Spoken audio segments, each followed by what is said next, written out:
Hello बच्चों, इस video में हम डिस्कस करेंगे करंट इलेक्ट्रिसिटी यूनिट का एक बहुत ही बेसिक टॉपिक, यानी बिल्कुल पहला टॉपिक, जिसका नाम है इलेक्ट्रिक करंट।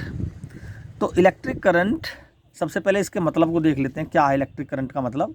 इलेक्ट्रिक से मतलब होता है इलेक्ट्रॉन्स, और करंट का मतलब होता है किसी का फ्लो। तो इलेक्ट्रॉन का फ्लो, इसका मतलब तो ये हुआ, ठीक है। अब इलेक्ट्रॉन का फ्लो कैसे हो, कहाँ हो, ये इलेक्ट्रॉन कहाँ पाए जाते हैं, ठीक है, फ्लो कराने के लिए क्या करें, ये सब हम इसमें डिस्कस करेंगे। तो सबसे पहले तो ये है कि भाई इलेक्ट्रॉन को फ्लो कराना है तो इलेक्ट्रॉन है कहाँ, उसको वो मिलेंगे कहाँ। तो हमें पता है इलेक्ट्रॉन्स हर जगह मिलते हैं। जितने भी संसार में ऑब्जेक्ट हैं सभी के अंदर इलेक्ट्रॉन है। इलेक्ट्रॉन से मिलके एटम बनता है, एटम से मिलके मॉलिक्यूल बनता है, मॉलिक्यूल से मिलके सब्सटेंस बनते हैं। और तो और एयर मॉलिक्यूल, हवा के अंदर जो कॉन्स्टिट्यूएंट ऑक्सीजन है, नाइट्रोजन है, ठीक है, सभी के अंदर एटम है, उनके अंदर प्रोटॉन, न्यूट्रॉन, इलेक्ट्रॉन, ये सब होते हैं। बेसिक हम पढ़ते हैं, इन चीज़ों को केमिस्ट्री में पढ़ते हैं, फिजिक्स में पढ़ाई जाती हैं चीज़ें। तो ओवरऑल इलेक्ट्रॉन्स हर जगह मिलते हैं, ठीक। पत्थर में भी मिलते हैं, आयरन, लोहा, सभी किसी भी तरह का सब्सटेंस, हमारी बॉडी में भी इलेक्ट्रॉन्स हैं। जो कपड़े पहन रखे हैं उसमें भी इलेक्ट्रॉन है, सब जगह इलेक्ट्रॉन पाए जाते हैं, ठीक है। अब कंडीशन ये है कि ये फ्लो कैसे हों। ये आसानी से तो फ्लो हो नहीं सकते, क्योंकि ये तो एटम से बंधे हुए होते हैं, ये न्यूक्लियस से बंधे होते हैं। एक्चुअली मैं थोड़ा सा बेसिक समझाऊं। अगर हमें पता है कि ये न्यूक्लियस है, न्यूक्लियस के अंदर प्रोटॉन और न्यूट्रॉन रहते हैं, मैं ये समझ के बता रहा हूँ कि आपको पता है कि न्यूक्लियस के अंदर प्रोटॉन और न्यूट्रॉन पार्टिकल होते हैं, और इलेक्ट्रॉन अपने नंबर ऑफ ऑर्बिट्स में, यानी उनकी बहुत सारी ऑर्बिट होती हैं। पहली ऑर्बिट्स में 2 इलेक्ट्रॉन होते हैं, पहली ऑर्बिट में, दूसरी में 8 होते हैं। इस तरह से ये डिस्ट्रीब्यूट रहती हैं अपनी अपनी ऑर्बिट। जैसे सन के चारों तरफ अपनी ऑर्बिट में प्लैनेट्स रिवॉल्व करते हैं, ऐसे ही न्यूक्लियस के चारों तरफ इलेक्ट्रॉन रिवॉल्व करते हैं। तो ये आउटर मोस्ट ऑर्बिट जो इलेक्ट्रॉन होता है, इसको हम वैलेंस इलेक्ट्रॉन बोलते हैं एक्चुअली, ठीक है। अब ये कुछ सब्सटेंस जैसे प्लास्टिक, गिलास, इनमें तो ये टाइटली बाउंड रहता है इस न्यूक्लियस से। लेकिन कुछ सब्सटेंस ऐसे होते हैं जैसे कॉपर, एल्यूमिनियम, आयरन, इनको मेटल्स भी बोलते हैं। तो इन सब्सटेंसों में ये इलेक्ट्रॉन टाइटली बाउंड नहीं रहते, ये लूजली बाउंड रहते हैं, फ्री। तो जैसे लूजली बाउंड रहते हैं तो ये क्या हो जाता है, जैसे ही इनको थर्मल टेम्परेचर मिलता है तो ये अपनी जगह को छोड़कर फ्री हो जाते हैं। इन्हें बोलते हैं हम फ्री इलेक्ट्रॉन। और अपनी जगह यहाँ पर एक ब्लैंक प्लेस छोड़ देते हैं, हम कहते हैं एटम आयोनाइज हो गया, ठीक है। तो ये किन सब्सटेंसों में होता है ऐसा? मेटल्स में होता है। तो मेटल्स में ये फ्री घूमते रहते हैं। तो इन इलेक्ट्रॉनों को अगर एक डायरेक्शन में घुमा दें, हम एक डायरेक्शन में फ्लो करा दें इनका, तो उसी को हम करंट बोलेंगे। तो ये तो है इनका कॉन्सेप्ट। ओवरऑल मेटल के अंदर कुछ इलेक्ट्रॉन तो अपनी ऑर्बिट में छोड़ के फ्री रहते हैं, लेकिन हो सकता है कुछ बंधे हुए भी रहें, ठीक है। अपनी ऑर्बिट में हो सकता है कुछ इलेक्ट्रॉन बंधे हुए भी रहें। तो लेकिन उनको तोड़ने में ज़्यादा एनर्जी की रिक्वायरमेंट नहीं है, ठीक है। उनको हम किसी आकर्षण से, किसी लालच से, क्योंकि ये तो माइनस चार्ज होता है ना इसमें तो इलेक्ट्रॉन पे, तो हम इस इलेक्ट्रॉन को किसी लालच से अपनी तरफ तोड़ सकते हैं, अट्रैक्ट आसानी से कर सकते हैं, ठीक है। क्यों? ये लूजली बाउंड रहता है न्यूक्लियस से। अगर गिलास या प्लास्टिक हो तो वो टाइटली बाउंड रहते हैं, वो इजीली अपनी ऑर्बिट को छोड़कर नहीं भाग सकते। तो इस तरह से हम ये मान के चल रहे हैं कि अगर हम मेटल्स जो हैं, ऐसे मेटल्स के इलेक्ट्रॉनों को थोड़ा सा लालच दे दें तो वो अपनी ऑर्बिट को छोड़ के हमारे अकॉर्डिंग फ्लो होना स्टार्ट कर देंगे। तो हम ऐसा मान के चल रहे हैं, ठीक है। तो हम अब ये समझ चुके हैं कि मेटल के अंदर ही इलेक्ट्रॉनों का फ्लो पॉसिबल है। तो अब मैंने क्या काम कर दिया, एक मेटेलिक वायर ले लिया। कॉपर हो सकता है, एल्यूमिनियम हो सकता है, सिल्वर हो सकता है, आयरन हो सकता है। अगर मैंने इस पर एक बैटरी अप्लाई कर दी,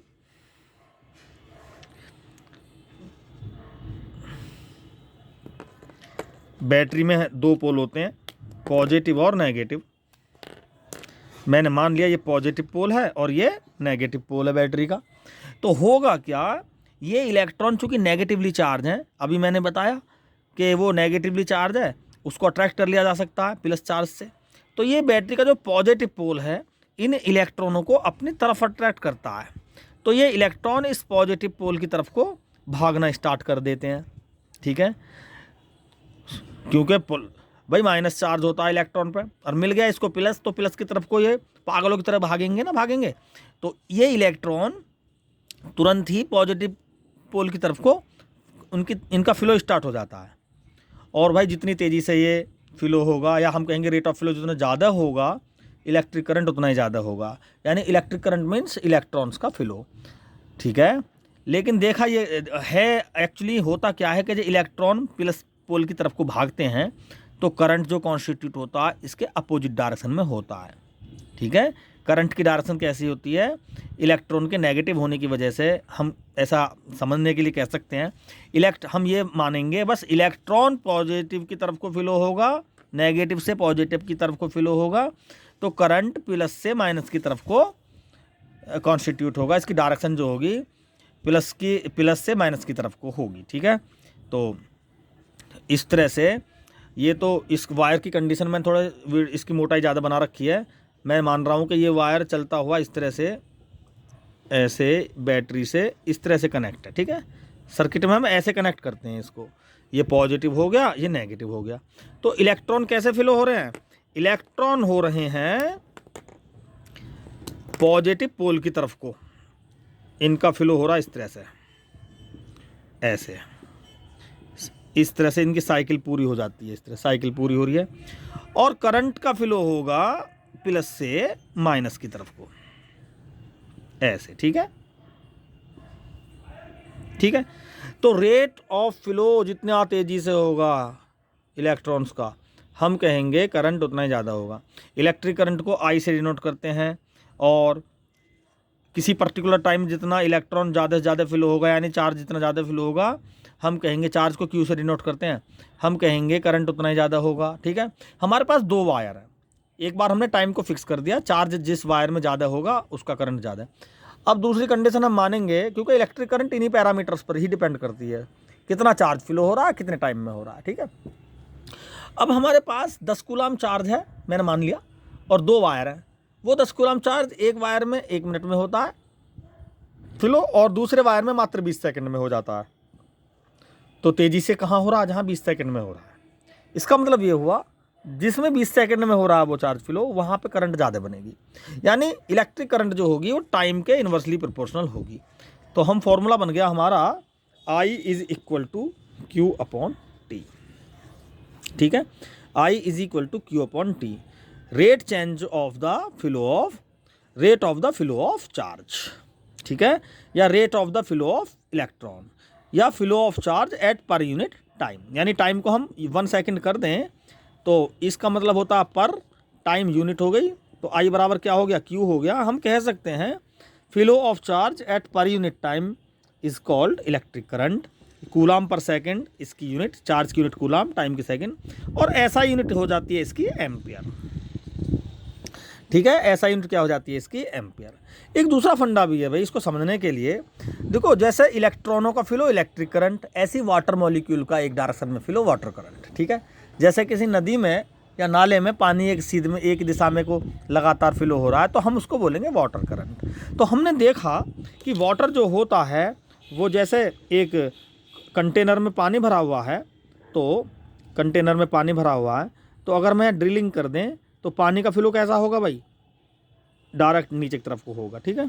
अर्थ की सरफेस की तरफ को, अर्थ की सरफेस पर ग्रेविटेशनल पोटेंशियल एनर्जी 0 होती है, और जैसे जैसे हाइट बढ़ती है ना ये, वैसे वैसे पोटेंशियल एनर्जी बढ़ती है।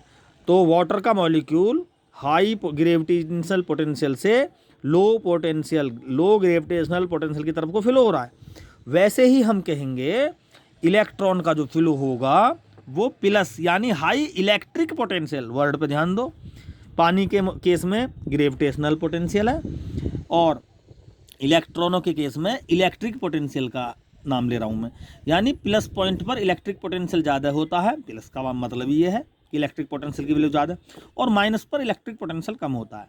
तो जो जैसे वाटर मॉलिक्यूल हाई पोटेंशियल से लो पोटेंशियल की तरफ को फ्लो हो रहे हैं, वैसे ही इलेक्ट्रिक करंट भी हाई पोटेंशियल से किसकी तरफ को फ्लो होगा? लो पोटेंशियल की तरफ को ही ऑलवेज फ्लो होगा। ये यूनिवर्सल ट्रुथ है। यानी लो पोटेंशियल तो नेगेटिव साइन है और हाई पोटेंशियल पॉजिटिव, तो ये करंट पॉजिटिव से चलेगा, कहाँ कोई जाने की कोशिश करेगा लगातार, ये लगातार अपने नेगेटिव पॉइल की तरफ जाने की कोशिश करेगा, यानी लो पोटेंशियल की तरफ जाने की कोशिश करेगा ये।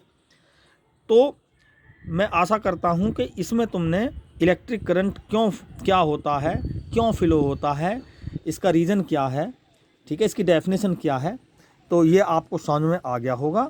अब मैं बात करूँगा types of electric current. Types of electric current करेंगे इस वीडियो के नेक्स्ट सेक्शन के अंदर।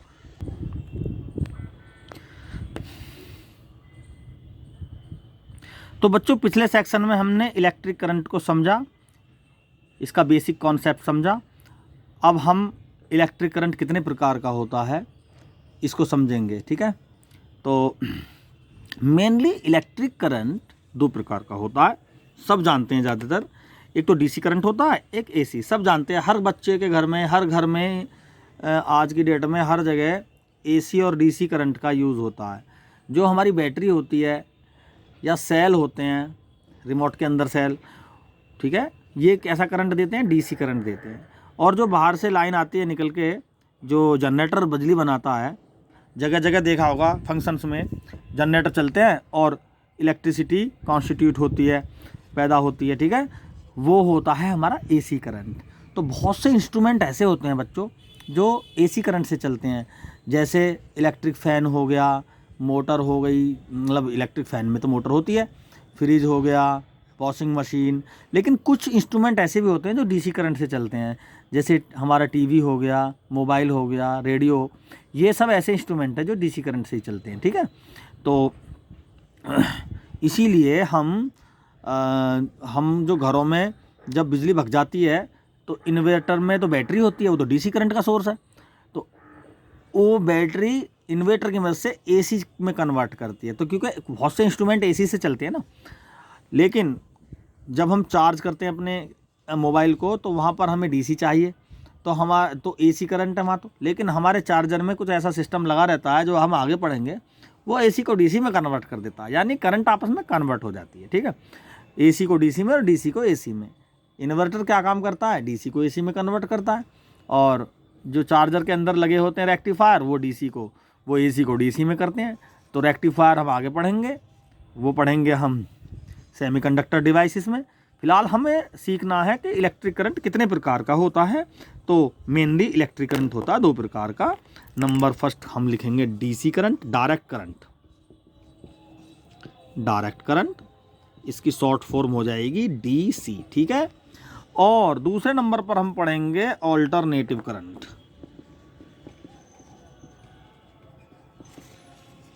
ऑल्टरनेटिव करंट, इसकी शॉर्ट फॉर्म हो जाएगी एसी करंट, एसी, ठीक है। दोनों को ही हम इकट्ठा ही पढ़ेंगे। तो बस पहले सर्किट बना लेते हैं और सर्किट को तुरंत सोर्स से जोड़ेंगे। जब हम डीसी सोर्स से किसी सर्किट को जोड़ेंगे तो हमें मिलेगा कैसा करंट? बोलो, हमें मिलेगा डीसी करंट। अब यहाँ सोर्स जोड़ देंगे, ठीक है। और अगर हम एसी सोर्स कनेक्ट कर दें तो हमें मिल जाएगा बच्चों एसी करंट, ठीक है। यहाँ हम एसी सोर्स जोड़ देंगे। देखो, अब जोड़ते हैं एसी सोर्स। तो जो हमारे बैटरी या सेल होते हैं उनको कहते हैं हम डीसी सोर्स। उनमें एक पॉजिटिव पोल होता है और ये बैटरी में, ये तो बैटरी लगा दी मैंने। सेल क्या होता है? सेल तो ये है प्लस माइनस, बहुत सारे सेल मिलके क्या बना देते हैं? बैटरी बना देते हैं। तो ये पॉजिटिव और नेगेटिव पोल होते हैं इसमें, ठीक। और पॉजिटिव से करंट स्टार्ट होती है चलनी और लगातार चलती हुई कहाँ जाती है? ये हमने बताया अभी इस वीडियो के पहले सेक्शन में, नेगेटिव की डायरेक्शन में चलती है, ठीक है। और ये लगातार चलती ही रहती है, ठीक है। इसी को बोलते हैं हम डीसी करंट, ठीक। इसमें कोई बड़ी बात नहीं है। अब बात करेंगे ऑल्टरनेटिव करंट की। तो अगर हम अपने सर्किट को ऑल्टरनेटिव सोर्स से जोड़ दें तो उसको बोलते हैं ऑल्टरनेटिव करंट। तो ऑल्टरनेटिव सोर्स कुछ ऐसे बनाते हैं हम उसको, इस तरह से, ठीक है। ऑल्टरनेटिव सोर्स क्या होता है? जो अपने इन पोल को, जैसे इसमें पॉजिटिव और नेगेटिव होता है सेल में, ऐसे ही ऑल्टरनेटिव सोर्स में भी पॉजिटिव और नेगेटिव होता है। लेकिन ये पोल आपस में चेंज होते रहते हैं। जैसे ये प्लस माइनस, पता लगी थोड़ी देर में माइनस प्लस हो गया, ठीक है। तो चूंकि ये सोर्स क्या है, ये अपने पोल लगातार चेंज करता रहता है। इस चीज़ को पढ़ोगे आप जब इलेक्ट्रिक जनरेटर पढ़ोगे और फ्लेमिंग्स राइट हैंड रूल पढ़ोगे, ठीक है। तो ये क्यों होता है ऐसा, लेकिन अभी हमें बस इतना देखना है कि ये अपने पोल चेंज करता है, ठीक। तो पोल चेंज करने की वजह से होता क्या है, प्लस माइनस, हम पहले इस कंडीशन को मानेंगे। तो प्लस इधर है, माइनस इधर है, तो करंट प्लस से चलेगा ऐसे ऐसे, ठीक है, और माइनस की तरफ को जाएगा। जैसे ही इसकी एक साइकिल पूरी हो जाएगी तुरंत ही इसके पोल चेंज हो जाएंगे, ये प्लस हो जाएगा, ये माइनस हो जाएगा। उसके बाद क्या होगा, तुरंत ही करंट अब ऐसे चलेगा, अपनी डायरेक्शन को चेंज कर देगा ये करंट ऐसे, ठीक है। जैसे ही इसकी एक साइकिल पूरी हो जाएगी तो ये प्लस माइनस ऐसे ना होगा, फिर ऐसे हो जाएंगे प्लस माइनस, तो ये फिर अपनी डायरेक्शन चेंज कर देगा ऐसे ऐसे ऐसे ऐसे ऐसे, ठीक है। अब ये ऐसे चल रहा है, जैसे ये साइकिल पूरी फिर ये वाली कंडीशन आ जाएगी। तो इस तरह से अगर हम किसी सर्किट से अल्टरनेटिव सोर्स को जोड़ दें तो करंट अपनी डायरेक्शन ऑल्टरनेटिवली चेंज करेगी। इस करंट को बोलते हैं ऑल्टरनेटिव करंट। हम इसको ग्राफ की मदद से भी आसानी से समझ सकते हैं। तो अगर मैं वाई एक्सिस पर करंट की मैग्नीट्यूड बनाऊं और एक्स एक्सिस पर टाइम का एक पैरामीटर ले लूं, यहाँ करंट की वैल्यू, ये पॉजिटिव डायरेक्शन की करंट और ये अपोजिट डायरेक्शन करंट को नेगेटिव मैंने मान लिया, और यहाँ पर ये जीरो यानी जीरो वैल्यू करंट की मान ली मैंने। तो अगर हम इसको ग्राफ के जरिए भी इस करंट को समझ सकते हैं। तो ऐसा ही ग्राफ हम डीसी के लिए भी समझेंगे। तो एक बात तो पक्की हो गई बच्चों कि इसमें हम डायरेक्शन इसमें एक ही रहेगी, लेकिन एसी में डायरेक्शन बार बार ऑल्टरनेटिवली चेंज होगी। तो अगर हम दोनों ही करंट का ग्राफ ड्रॉ करें तो जो डीसी करंट है उसमें जो करंट की वैल्यू है वो सेम रहेगी, कांस्टेंट रहेगी, और डायरेक्शन लगातार एक रहेगी, और समय के साथ साथ ये ग्राफ बनता चला जाएगा। यानी t बराबर 1 सेकंड में भी वही करंट वही डायरेक्शन, t बराबर 2 सेकंड में भी वही करंट वो डायरेक्शन, t बराबर 3 सेकंड में भी वही करंट वो डायरेक्शन। लेकिन भाई ऑल्टरनेटिव करंट की कंडीशन में ऐसा नहीं होता। ऑल्टरनेटिव करंट की कंडीशन में समय के साथ साथ करंट की वैल्यू बढ़ती भी है और उसकी डायरेक्शन भी चेंज होती है। अब देखें जरा, यहीं देख लें, पहले ये पॉजिटिव था, ये नेगेटिव था, तो करंट कुछ ऐसे चला, ठीक है। तो करंट अगर ऐसे देखो, मेरे मार्कर की डायरेक्शन को देखो, ये एंटी क्लॉकवाइज है। तो एंटी क्लॉकवाइज का मतलब है करंट ऐसे चला, स्टार्टिंग में करंट की वैल्यू 0 और ये लगातार बढ़ती चली जाएगी समय के बढ़ने के साथ साथ। क्योंकि अब देखो ये ग्राफ ऐसे आ रहा है क्योंकि टाइम बढ़ रहा है ना। पहले सेकंड में वैल्यू ये है, दूसरे सेकंड में वैल्यू कुछ ज़्यादा है, लेकिन टाइम भी तो बढ़ा, तो पॉइंट यहाँ बन गया, तो ग्राफ यहाँ आएगा। और एक कंडीशन में ये पीक वैल्यू पहुँच जाती है करंट, और फिर समय के बढ़ने के साथ साथ वैल्यू डिक्रीज होने लगती है, और एक समय पर ये क्या हो जाती है, 0 पे आ जाती है। उसके बाद तुरंत ही क्या होता है, इसके पोल चेंज हो जाते हैं, प्लस माइनस किस गए, ये प्लस माइनस हो जाता है, और यहाँ से अब ये क्लॉकवाइज चलेगी। ये तो देखो एंटी क्लॉकवाइज वाला साइकिल तो ये हो गई इसकी, ठीक है, ये एंटी क्लॉकवाइज साइकिल होगी। अब ये टाइम तो लगातार बढ़ ही रहा है, ये मैंने मान लिया 0.5 सेकंड में ये हो गया यहाँ तक। अब 0.5 से 0.10 सेकंड में ये वाली साइकिल चलेगी, ठीक है, क्लॉकवाइज। तो ये भी ऐसे चलेगी, 0 बढ़ता जाएगा। कोई भी कंडीशन है एक साथ मैक्सिमम नहीं होती, धीरे धीरे मैक्सिमम होती है। और जब उसकी वैल्यू, जब वो पोलरिटी चेंज होने की बारी आती है तो वो अपनी वैल्यू घटाता भी है। तो मैंने मान लिया ये वैल्यू यहाँ पर 0 होगी, फिर दोबारा कर, है ना, आई की वैल्यू क्या हो गई, 0। यहाँ पर टाइम थोड़ा बढ़ गया। अब क्या होगा, ये पोलरिटी फिर चेंज, और ये फिर एंटी क्लॉकवाइज, और फिर दोबारा कर करंट एंटी क्लॉकवाइज डायरेक्शन में मैक्सिमम होगी, फिर अपनी वैल्यू को डिक्रीज करेगी और अपनी डायरेक्शन को फिर चेंज करेगी। तो इस तरह से जो इलेक्ट्रिक करंट है वो ऑल्टरनेटिवली एक बार एंटी क्लॉकवाइज और एक बार क्लॉकवाइज, ठीक है, ये क्लॉकवाइज हो गई और यहाँ पर एंटी क्लॉकवाइज हुई।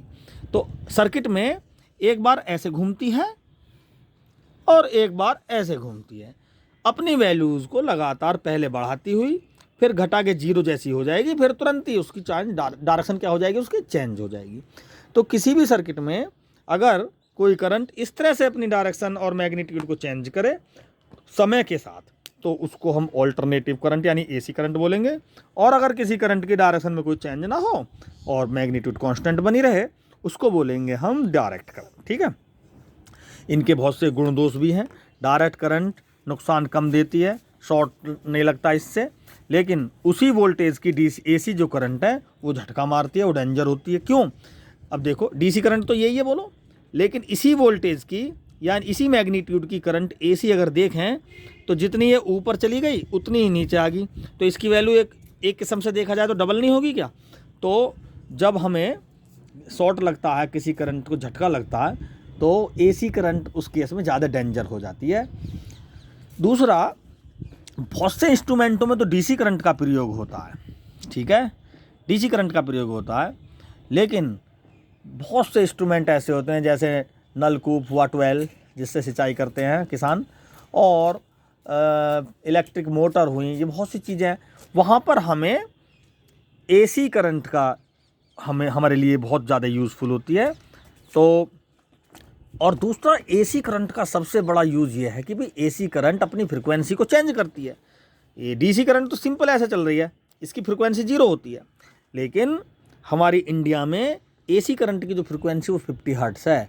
यानी फ्रिक्वेंसी मतलब 1 सेकंड में ये कितनी साइकिल पूरी करती है, यानी यहाँ से शुरू हुई आधी साइकिल और ये पूरी साइकिल, तो 1 साइकिल होगी ना, ये 1 सेकंड में 50 साइकिल पूरी करती है। इस तरह से ये करंट, तो इसमें फ्रिक्वेंसी होती है।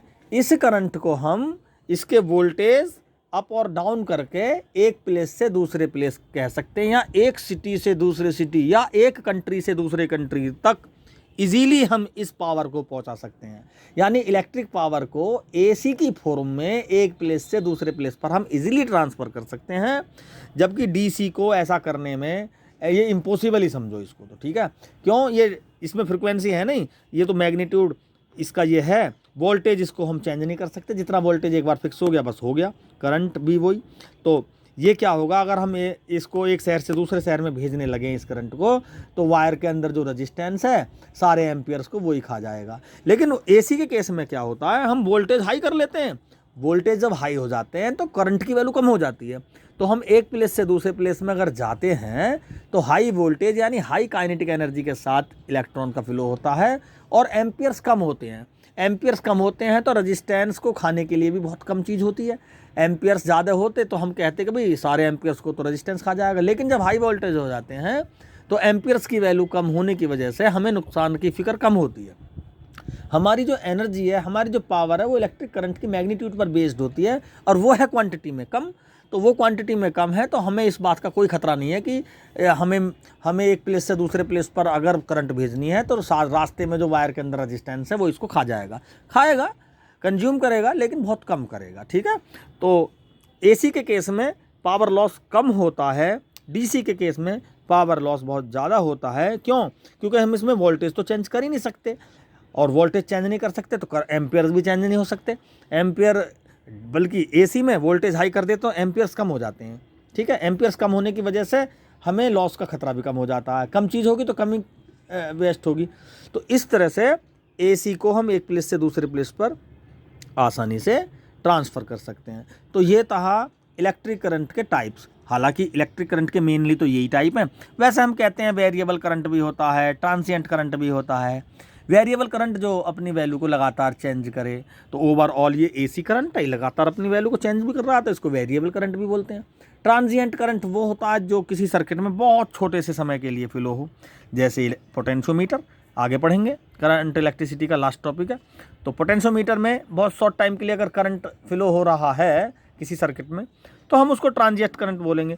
तो इस तरह से मेनली करंट की जो टाइप्स हैं वो दो ही हैं, direct current and AC current. तो हम आशा करते हैं इस वीडियो में इलेक्ट्रिक करंट का जो कॉन्सेप्ट है वो आसानी से आपको समझ में आ गया होगा, या आपको इसको कॉन्सेप्ट को समझने में मदद मिली होगी। Thank you.